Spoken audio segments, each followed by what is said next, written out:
بسم اللہ الرحمن الرحیم۔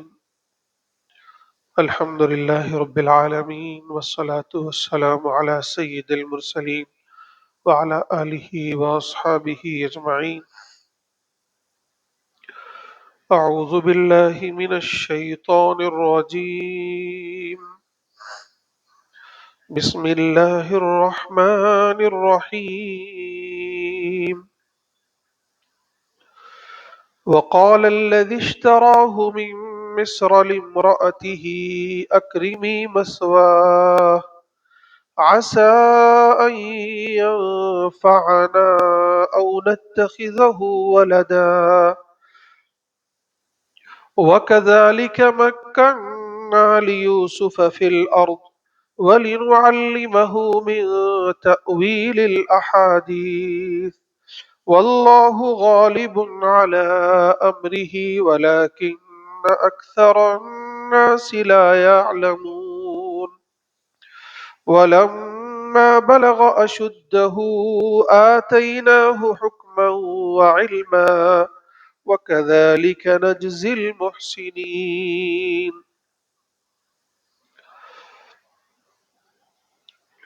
حضرات گرامی، ہم لوگ سورہ یوسف کا مطالعہ کر رہے ہیں۔ یہ تیسرا رکوع ہے۔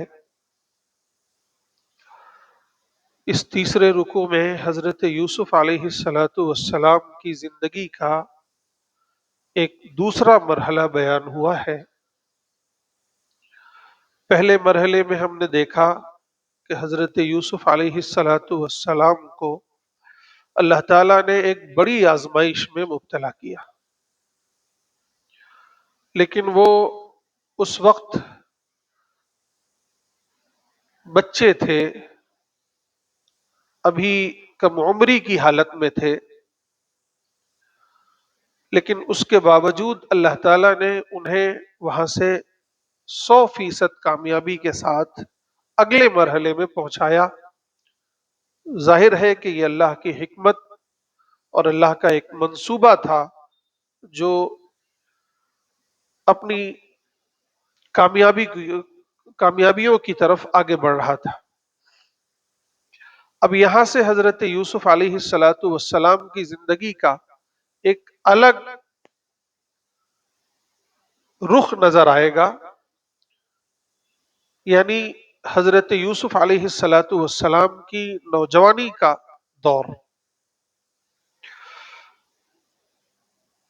اور جب حضرت یوسف علیہ السلام نوجوانی کے دہلیز پر قدم رکھتے ہیں تو ایک نئی آزمائش ان کا سامنا کرتی ہے۔ اللہ تعالیٰ ایک نئی آزمائش میں انہیں مبتلا کرتے ہیں اور اس آزمائش سے بھی 100% کامیابی کے ساتھ، پاکیزگی کے ساتھ انہیں باہر نکالتے ہیں۔ یہ واقعہ ہم سب کے لیے انتہائی عبرت اور سبق آموز ہے، خاص طور سے نوجوانوں کے لیے، کیونکہ جس آزمائش میں حضرت یوسف علیہ السلام اپنی نوجوانی میں مبتلا کیے گئے اور اس سے 100% پاکیزگی اور کامیابی کے ساتھ باہر نکلے، وہی آزمائش ہم میں سے ہر ایک نوجوان مبتلا ہوتا ہے۔ اس آزمائش کا سامنا ہمیں بھی کرنا پڑتا ہے۔ اس لیے نوجوانوں کے لیے تو خصوصاً یہ واقعہ انتہائی سبق آموز ہے، انہیں اسے بغور سننا اور پڑھنا چاہیے، قرآن کا مطالعہ کرنا چاہیے اس ناحیے سے۔ آئیے ہم دیکھتے ہیں۔ وقال الذی اشتراہ من مصر لامرأتہ، اور جس نے مصر میں انہیں خریدا۔ اب ظاہر ہے یہ ساری تفصیلات آپ کے سامنے آ چکی ہیں کہ عزیز مصر نے، جو مصر کا ایک بڑا عہدیدار تھا، غالباً فوجی عہدیدار تھا یا گورنر تھا، اسے عزیز مصر کہا جاتا تھا، یعنی بڑے عہدے پر فائز تھا، اس نے حضرت یوسف علیہ السلام کو خریدا اور خرید کر اپنے گھر لایا، اور اس نے حضرت یوسف کو دیکھ لیا تھا کہ یہ بچہ بڑا ہی ہونہار، بڑا پاکیزہ اور بہت خوبصورت اور اچھے خاندان کا لگتا ہے، اس لیے اسے خرید کر لا کر غلاموں کے ساتھ نہیں رکھا، بلکہ اپنے گھر میں رکھا اور اپنی بیوی کے سپرد کیا، اور اس سے کہا اکرمی مثواہ، اس کو بڑے اکرام کے ساتھ رکھو، عسیٰ ان ینفعنا او نتخذہ ولدا، چونکہ ان میاں بیوی کے پاس کوئی اولاد اب تک نہیں تھی، تو اس نے کہا کہ ہو سکتا ہے یہ بچہ ہمیں نفع دے، یا ہم آگے چل کر اسے اپنی اولاد بنا لیں، بیٹا بنا لیں۔ اب اللہ تعالیٰ ارشاد فرما رہے ہیں وَكَذَلِكَ مَكَّنَّا لِيُوسُفَ فِي الْأَرْضِ، اس طرح ہم نے حضرت یوسف علیہ السلام کو اس زمین پر قرار نصیب فرمایا، انہیں جما دیا، یعنی انہیں اقتدار سے نوازا۔ یعنی ابھی اقتدار ملا تو نہیں ہے، لیکن اللہ تعالیٰ نے یہ خوشخبری سنا دی کہ اس طرح ہم نے وہ سارا انتظامات کیا، وہ سارے اسباب مہیا کیے، اور شاہی خاندان تک پہنچا کر اور پھر وہاں سے تخت شاہی کا راستہ آسان کر دیا۔ وَلِنُعَلِّمَهُ مِن تَأْوِيلِ الْأَحَادِيثِ، اور یہ سب اس لیے ہم کر رہے تھے کہ ہمیں حضرت یوسف کو خواب کی تعبیر سکھانی تھی، حکمت کی باتیں سکھانی تھی، یعنی اپنے منصوبے کو پورا کرانا تھا ان سے۔ واللہ غالب علی امرہ ولکن اکثر الناس لا یعلمون، اور اللہ تعالی اپنے معاملے کو غالب کرنے والا ہے، یعنی جب اللہ تعالیٰ کوئی چیز کرنا چاہے تو کون روک سکتا ہے؟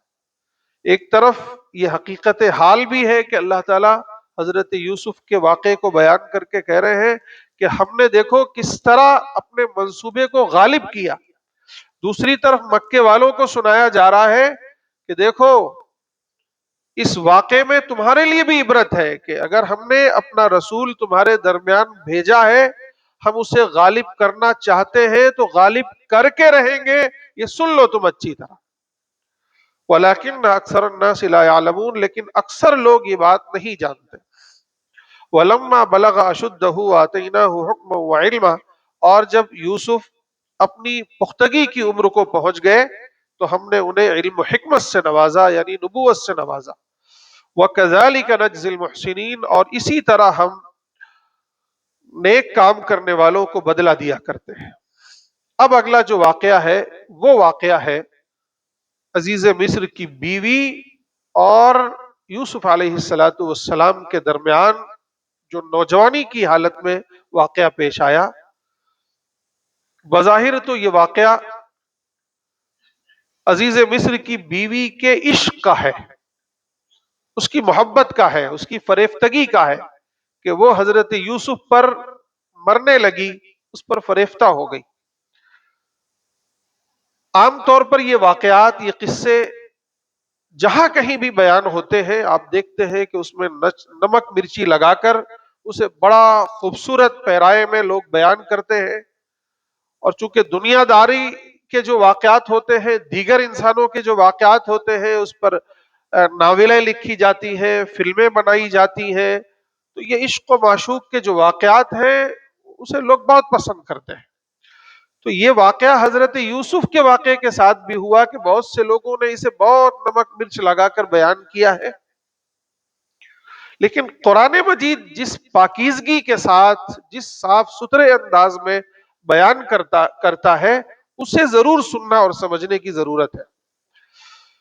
آپ دیکھیں گے کہ ہے تو یہ عزیز مصر کی بیوی کے عشق کا واقعہ، اس کی جو دعوت تھی حضرت یوسف کو بے حیائی کی طرف، اس کا واقعہ ہے، لیکن قرآن نے، اللہ تعالیٰ نے اس خوبصورتی سے اور اس پاکیزہ انداز میں بیان کیا ہے کہ اس سے انسانوں کے اخلاق اور سدھرے اور انہیں لوگوں کو نصیحت ملے، عبرت ملے، نہ کہ اس میں لطف آئے اور طرح طرح کی بے حیائی یا کسی طرح کی بھی اس میں شہوانی خیالات کو جو ہے وہ فروغ ملے۔ بالکل ایسا نہیں ہے، بلکہ آپ دیکھیں گے کہ اتنا پاکیزہ اور اتنا خوبصورت انداز ہے کہ اس سے ہر ایک نوجوان کو، ہر ایک انسان کو بہترین عبرت اور سبق ملتا ہے۔ آئیے واقعہ دیکھتے ہیں۔ اب ظاہر ہے کہ حضرت یوسف علیہ السلام عزیز مصر کے گھر میں رہنے لگے، بلکہ روایتوں میں آتا ہے کہ گھر کا پورا انتظام ان کے سپرد کر دیا گیا، بیٹے کی طرح وہ انہیں رکھتا تھا، شہزادے کی طرح۔ عزیز مصر کی بیوی جن کا نام زلیخا کہا جاتا ہے، وہ بھی انہی کے سپرد کیا تھا۔ ظاہر ہے کہ گھروں کی ذمہ دار عورتیں ہی ہوا کرتی ہیں، تو وہ ان کے ساتھ رہنے لگے۔ لیکن حضرت یوسف دھیرے دھیرے جب جوان ہوئے، 18-20 سال کے ہوئے، تو اب ان کا حسن جو ہے وہ دوبالا ہو گیا۔ اب زلیخا کا دل حضرت یوسف پر آ گیا۔ اب زلیخا بار بار حضرت یوسف کی تعریفیں کرتی، حضرت یوسف کو قریب لانے کی کوشش کرتی۔ وہ سارا منظر حضرت یوسف دیکھ ہی رہے تھے، تو وہ جو صورتحال تھی، اس صورتحال سے حضرت یوسف کو اللہ تعالیٰ نے کس طرح بچایا، وہ پورا واقعہ آگے آ رہا ہے۔ فرمایا وَرَابَدَتْهُ الَّتِي هُوَ فِي بَيْتِهَا عَن نَفْسِهِ، اور وہ عورت جس کے گھر میں حضرت یوسف تھے، اس نے اپنی طرف انہیں مائل کرنے کی کوشش کی۔ وَغَلَّقَتِ الْأَبْوَابَ، اور دروازے بند کر دیے۔ یعنی ایک دن کا واقعہ یہ ہے کہ اس نے سارے دروازے بند کر دیے۔ روایتوں میں آتا ہے کہ تالے لگا دیے، اس کا جو بت رکھا ہوا تھا اندر، اس بت پر پردے ڈال دیے، اور اس نے گناہ کا ارادہ کیا۔ وقالت، اور اس نے کہا حیت لک، آ جاؤ، ہم تو تمہارے لیے ہی ہیں، یا ہم تمہیں ہی آواز دے رہے ہیں، آ جاؤ۔ اب یہ سننا تھا کہ حضرت یوسف علیہ الصلاۃ والسلام ظاہر ہے نبی کے بیٹے اور نبی ہی تھے آگے آنے والی، اور اس پاکیزگی کے ساتھ اب تک زندگی گزاری تھی کہ یہ چیز خواب و خیال میں بھی نہیں آ سکتا تھا کہ جس کے گھر میں ہوں اسی کی بیوی کے ساتھ میں خیانت کروں۔ انہوں نے کہا معاذ اللہ، اللہ کی پناہ، انہ ربی، میں اللہ کی پناہ چاہتا ہوں کہ میں اس طرح کا کوئی بے حیائی کا کام کروں یا بے حیائی کی حرکت کروں، میں اس سے اللہ کی پناہ چاہتا ہوں۔ فوراً اللہ کی طرف متوجہ ہوئے، اور پھر اسے بھی نصیحت کی کہ انہ ربی احسن مثوائے، تمہارا شوہر جو ہے وہ میرا مربی ہے، اس نے مجھے خریدا، اپنے گھر میں لا کے رکھا، میری پرورش کی۔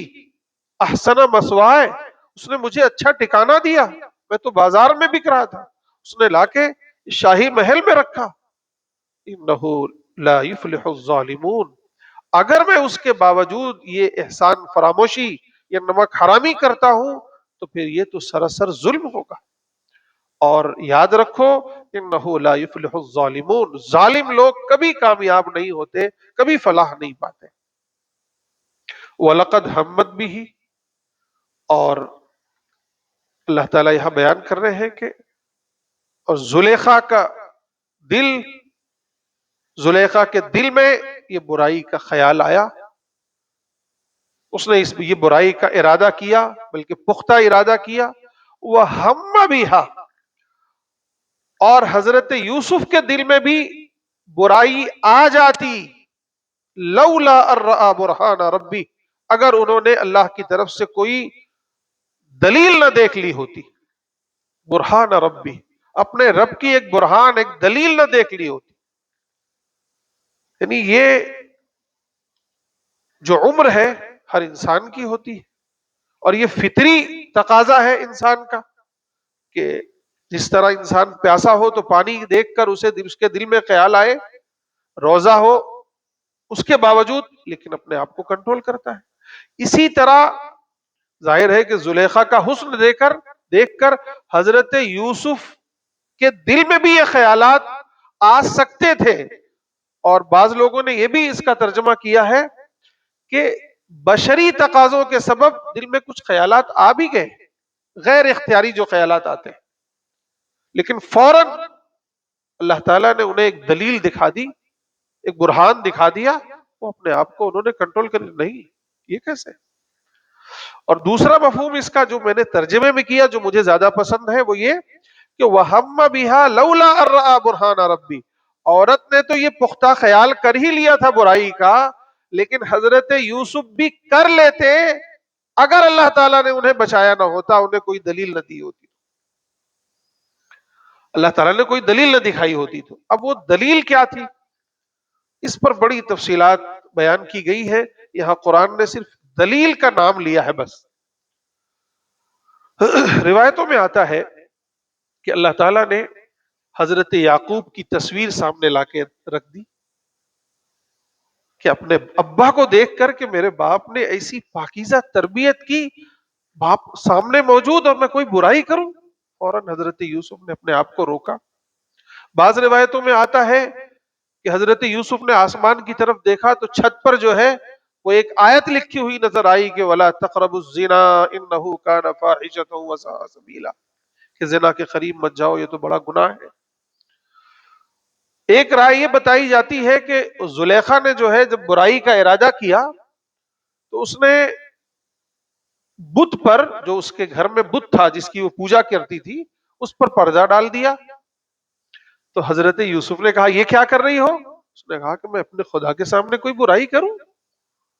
تو حضرت یوسف نے کہا کہ جب تو ایک ایسے خدا کے سامنے برائی نہیں کر سکتی جو نہ دیکھتا ہے نہ سنتا ہے، نہ کوئی حرکت کرتا ہے، تو میں اپنے اس رب کے ساتھ کے سامنے، اس کی آنکھوں کے سامنے برائی کیسے کر سکتا ہوں جس نے مجھے پیدا کیا اور جس نے میرے ساتھ یہ معاملہ کیا، تو مجھے سن رہا ہے، مجھے دیکھ رہا ہے. خیر، جو بھی کوئی دلیل ہو کہ اللہ تعالیٰ نے، اور سب سے بڑی بات یہ میرے بھائیوں کہ ہر انسان کے اندر اللہ تعالیٰ نے فطری طور پر ایک نور ربانی رکھا ہے. جب بھی کبھی آپ غور کریں گے کسی برائی کا خیال آتا ہے تو فوراً اندر سے ہمارا ضمیر ہمیں جھنجھوڑتا ہے، ارے تم کیا کر رہے ہو. اور یہ ہر انسان کے اندر ہوتا ہے. جب انسان اس صفت کو، اس نور کی حفاظت کرتا ہے، اس کو پروان چڑھاتا ہے، تو وہ اس حد تک چلا جاتا ہے کہ سخت آزمائش میں بھی وہ اسے برائی سے روک لیتا ہے، جیسے حضرت یوسف کو وہ نور ربانی نے روکا. کیونکہ وہ تو نبی تھے، ظاہر ہے کہ ان کے نور کی شان کیا. یہ نور ہمارے اور آپ کے اندر بھی ہے. شرط یہ ہے کہ ہم نے اس نور کو کہیں بجھایا تو نہیں ہے. پہلے آپ دیکھیں گے جو بچے 14-15 سال کے ہوتے ہیں وہ تجربہ کریں، آپ اپنی جوانی کی طرف جائیں، جب بھی کسی برائی کا خیال آتا ہے فوراً اندر سے وہ نیکی کا جذبہ پیدا ہوتا ہے. انسان، اللہ تعالیٰ اسے بچانے کی کوشش کرتے ہیں، لیکن جب اس نیکی کے جذبے کو انسان پامال کرتا جاتا ہے، پامال کرتا جاتا ہے، تو وہ نور ایمانی بجھ جاتا ہے. پھر وہ کچھ بھی کرے تو اندر سے کوئی اس کا ضمیر اسے جھنجھوڑتا نہیں ہے. تو حضرت یوسف علیہ السلام کے اندر تو یہ بدرجہ اتم یہ نور موجود تھا. تو اس نور کی برکت سے اور اللہ کی مدد سے اللہ تعالیٰ نے انہیں اس برائی سے بچایا. اب آگے اللہ تعالیٰ خود بیان فرما رہے ہیں كَذَلِكَ لِنَصْرِفَ عَنْهُ السُّوءَ وَالْفَحْشَاءَ، ہم نے اسی طرح حضرت یوسف سے برائی کو اور بے حیائی کو ہم نے دور کر دیا. إِنَّهُ مِنْ عِبَادِنَا الْمُخْلَصِينَ، اس لیے کہ وہ ہمارے مخلص بندے تھے. مخلص تھے. مخلص مانے جو اپنے آپ کو اللہ کے سپرد کر دے. مخلص مانے جس کو اللہ تعالیٰ اپنے سپرد لے لے، جن کا انتخاب کر لے. اللہ نے ان کا انتخاب نبوت کے لیے کر لیا تھا، اس لیے ایسے مخلص بندوں کو اللہ تعالیٰ اس برائی میں مبتلا ہونے دیتے؟ ایسا نہیں ہو سکتا. اسی سے یہ بات واضح ہوتی ہے کہ جتنے انبیاء اکرام علیہم السلام ہیں سب معصوم ہوتے ہیں، سب معصوم ہوتے ہیں. اللہ تعالیٰ انہیں ہر گناہ سے ہمیشہ بچا کے رکھتا ہے. کبیرہ گناہ کا ارتکاب تو ناممکن ہے. چھوٹے چھوٹے گناہ جن کو ہم صغیرہ کہتے ہیں وہ کبھی سرزد ہو بھی گئے تو اللہ تعالیٰ ان کو ان پر باقی نہیں رہنے دیتا، وہ فوراً اس سے تائب ہو جاتے ہیں. تمام انبیاء معصوم ہیں، ان سے کوئی گناہ سرزد نہیں ہوا.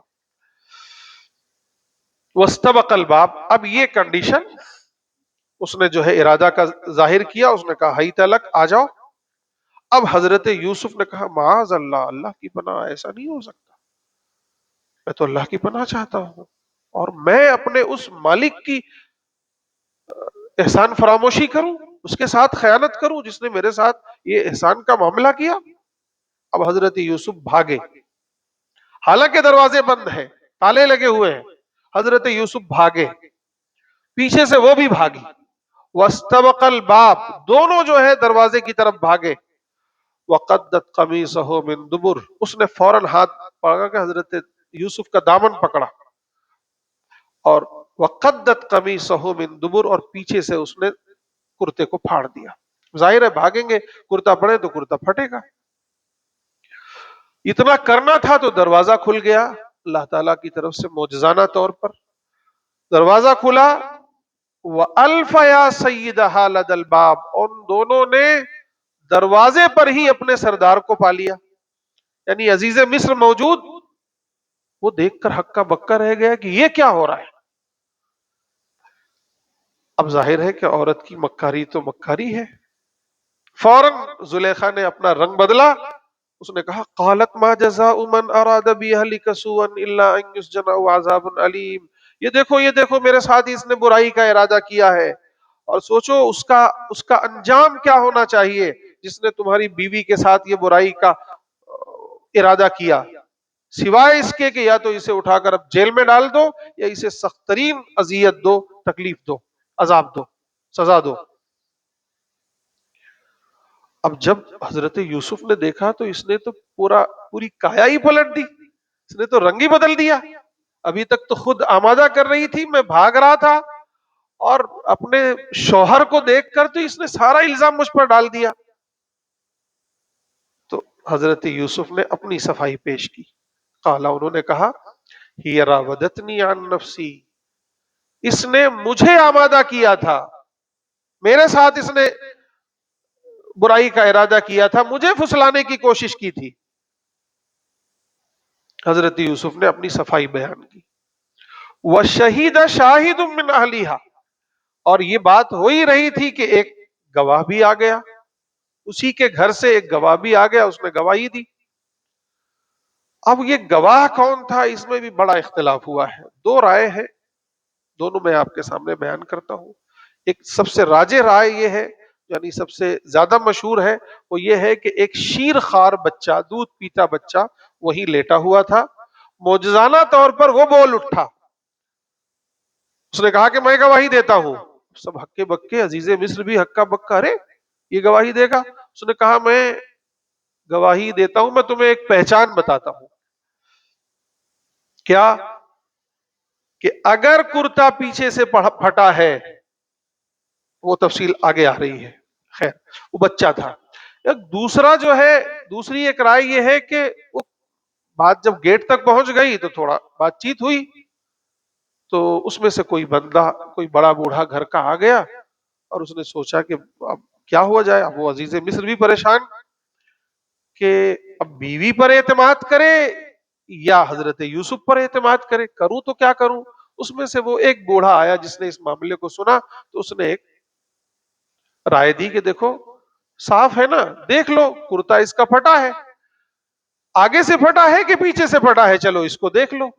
تو اب یہ غور کیجئے گا، یا تو وہ شیر خوار بچہ تھا جس کو حضرت یوسف کے لیے اللہ تعالیٰ نے معجزانہ طور پر بات کرنے کو کہا، چونکہ یہ حدیث میں بھی ہے تو یہ بات زیادہ راجح ہے. دوسری ایک رائے یہ ہے کہ کوئی بندہ آ گیا وہاں اسی گھر کا، بڑا بوڑھا، اس نے یہ رائے دی، کوئی بھی ہو. اب کیا ہوا، رائے کیا دی گئی کہ ان کان قمیصہ قد من قبل فصدقت وهو من الکاذبین، کہ اگر اس کا کرتا آگے سے پھٹا ہے تو فصدقت، پھر یہ عورت سچی ہے، وهو من الکاذبین، پھر یہ لڑکا جھوٹا ہے، یوسف جھوٹے. وَإِن كَانَ قَمِيصُهُ قُدَّ مِن دُبُرٍ، اور اگر ان کا کرتا جو ہے وہ پیچھے سے پھٹا ہے تو فَكَذَبَتْ، یہ عورت جھوٹی ہے، وَهُوَ مِنَ الْكَاذِبِينَ، اور یہ یوسف سچے ہیں، وَهُوَ مِنَ الصَّادِقِينَ، یوسف سچے ہیں. تو ظاہر ہے کہ فوراً دیکھنا گوارا کیا ان لوگوں نے، فوراً دیکھا. فَلَمَّا رَأَىٰ قَمِيصَهُ، پھر جب عزیز مصر نے ان کا کرتا دیکھا تو قُدَّ مِن دُبُر، تو وہ تو پیچھے سے پھٹا تھا. قالا، اس نے کہا انه من کیدکن، یہ تمہاری چال ہے، یہ تمہاری مکاری ہے. زلیخا کو کہا یہ تمہاری مکاری ہے، اور ان کیدکن عظیم، اور تم عورتوں کی مکاری یہ بہت بڑی ہوتی ہے، مجھے معلوم ہے تم نے سب کیا ہے۔ اور حضرت یوسف علیہ الصلوۃ والسلام کو مخاطب کر کے کہا، یوسف آرزن ھذا، یوسف تم اس معاملے کو بھول جاؤ، یعنی اس کا کہیں چرچا مت کرو، چھوڑ دو، اور تم گھبراؤ مت، میں تمہارے ساتھ ہوں، تم اس کے لیے پریشان نہ ہو۔ اور اس سے کہا وَاسْتَغْفِرِي لِذَنبِكِ، تو معافی مانگ، اس سے بھی، اس سے بھی، اور اپنے خدا سے بھی۔ اِنَّكِ كُنتِ مِنَ الْخَاطِئِينَ، تو ہی خطاوار ہے، تو نے ہی یہ گناہ کیا ہے، تیری ہی یہ مکاری ہے۔ یوسف پاک باز ہے، تو یوسف سے کہا کہ تم ہٹ جاؤ، اعراض کرو، کوئی معاملہ نہیں ہے یہاں سے۔ بس یہ بھی تھا، اس کی عزت کا بھی خیال تھا کہ حضرت یوسف سے کہا کسی سے چرچا ورچا مت کرنا، لیکن ظاہر ہے وہ کہتے ہیں نا کہ عشق و مشق کہاں چھپے، اب یہ چرچا پورے محل میں گونج گئی، عورتوں نے باتیں کرنا شروع کر دیا ہے، یہ دیکھو عزیز مصر کی بیوی ایک غلام کے دام میں پھنس گئی، ایک غلام پر عاشق ہو گئی ہے، یہ کیا، یہ ساری باتیں چلنے لگی۔ اور پھر یہ ایک مکمل واقعہ اگلے رکوع میں ہے، انشاءاللہ ہم لوگ اگلے ہفتے پڑھیں گے۔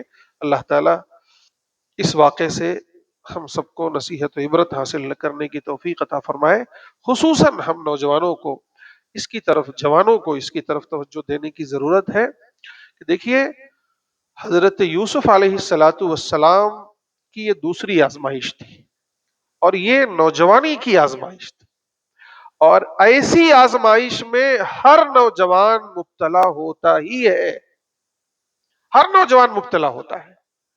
دیکھنا یہ ہے کہ یہ نوجوان حضرت یوسف کا شیوا اپناتا ہے، پیغمبروں کا شیوا اپناتا ہے، یا شیطان کے بہکاوے میں اور نفس کے بہکاوے میں بہہ جاتا ہے۔ ہر انسان اس آزمائش میں مبتلا ہوتا ہے، اسے چاہیے کہ نمبر ایک وہ اللہ کی پناہ میں اپنے آپ کو دے دے، اپنے نفس کو کنٹرول کرے، اللہ سے مدد مانگے، اور اپنی جوانی کو، اپنی نوجوانی کو پاکیزہ رکھے، اور ہر برائی سے، بے حیائی سے اپنے آپ کو بچا کر رکھے۔ اور جب انسان ارادہ کرتا ہے، انسان اللہ سے مدد حاصل کرتا ہے، اللہ کی پناہ میں آتا ہے، تو پھر اللہ تعالیٰ اس کی مدد بھی فرماتے ہیں۔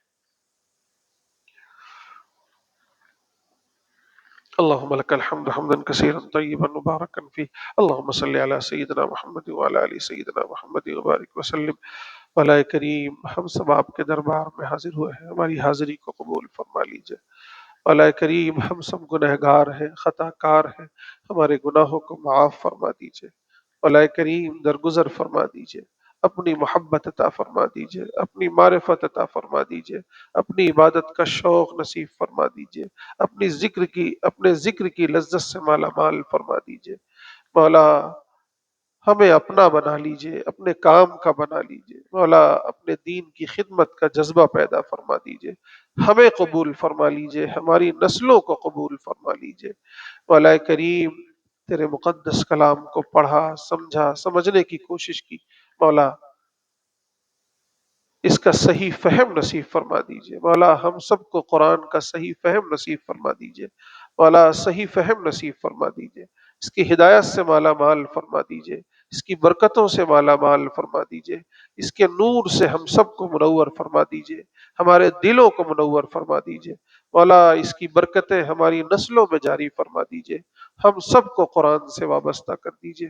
مولا انبیاء اکرام علیہم الصلاۃ والسلام کی پاکیزہ زندگیوں سے ہم سب کو سبق حاصل کرنے کی توفیق عطا فرمائیے۔ ہم سب کو ہر برائی سے، بے حیائی سے، ہر شر سے، ہر فتنے سے، ہر آزمائش سے، ہر مصیبت سے مولا بچا لیجئے، اپنے حفظ و امان میں لے لیجئے۔ مولا ہم سب کو قبول فرما لیجئے۔ مولا جو لوگ بھی یہاں حاضر ہوئے ہیں، مولا سب کی جائز مرادوں کو پورا فرما دیجئے۔ مولا جو بیمار ہیں انہیں شفاء کلی عطا فرما دیجئے، جو پریشان حال ہیں ان کی پریشانیوں کو دور فرما دیجئے، جو لوگ اس دنیا سے جا چکے ہیں مولا سب کی مغفرت فرما دیجئے، ہمارے والدین کی مغفرت فرما دیجئے، ہمارے آباء و اجداد کی مغفرت فرما دیجئے۔ مولا ان سب کے درجات کو بلند فرما دیجئے، جنت الفردوس میں اعلیٰ سے اعلیٰ مقام عطا فرما دیجئے۔ مولا جو لوگ بے اولاد ہوں انہیں اولاد سے نواز دیجئے، مولا جو بے گھر ہو انہیں گھر سے نواز دیجئے۔ مولا ہر طرح کی مدد فرمائیے مولا، ہم سب پر اپنی رحمتوں کا نزول فرمائیے مولا، ہم سے راضی ہو جائیے۔ ربنا تقبل منا انك انت السميع العليم وتب علينا انك انت التواب الرحيم، وصلى الله على النبي الكريم وعلى اله واصحابه اجمعين برحمتك يا ارحم الراحمين۔